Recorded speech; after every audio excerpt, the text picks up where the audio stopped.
হাওর ও দুর্গম অঞ্চলের প্রাথমিক শিক্ষাকে এগিয়ে নিতে সুনির্দিষ্ট পরিকল্পনায় সরকার কাজ করছে বলে জানিয়েছেন প্রতিমন্ত্রী।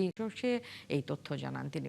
এ সময় প্রতিমন্ত্রী আরও জানান, শিক্ষার মান উন্নয়নে হাওর অঞ্চলে অবকাঠামোগত উন্নয়ন, নৌযান সার্ভিস, পাঠদান সময়সূচির পরিবর্তন করা যায় কিনা তা খতিয়ে দেখা হচ্ছে। শিক্ষার্থীদের উপস্থিতি বাড়াতে চলমান স্কুল ফিডিং প্রকল্প তদারকির জোরদার করা হয়েছে। এছাড়া শিশুদের খাবার প্রস্তুতকারী প্রতিষ্ঠানের লাইসেন্স, খাবারের মান পরীক্ষা ও সরবরাহের ক্ষেত্রে নিয়মকানুন শক্ত করা হয়েছে বলে জানান প্রতিমন্ত্রী।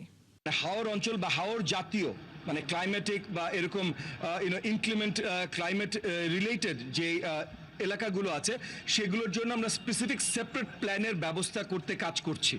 সো সেই কারণে ইভেন গতকালও আমরা একটা বৃহত্তর 6 ঘন্টা মতো মিটিং করেছি লোকাল সকল আমাদের প্রাথমিক অ্যাডমিনিস্ট্রেটরের সাথে, মানে এটিও, টিও, ডিপিও সকলের সাথে, এবং সেখানেও আমরা তাদেরকে জানিয়েছি যে কি কি সলিউশন আনলে আমরা এখানকার স্কুল, মনে করেন হাওর এলাকার স্কুলগুলোকে আরো বেটার সার্ভিস দিতে পারি।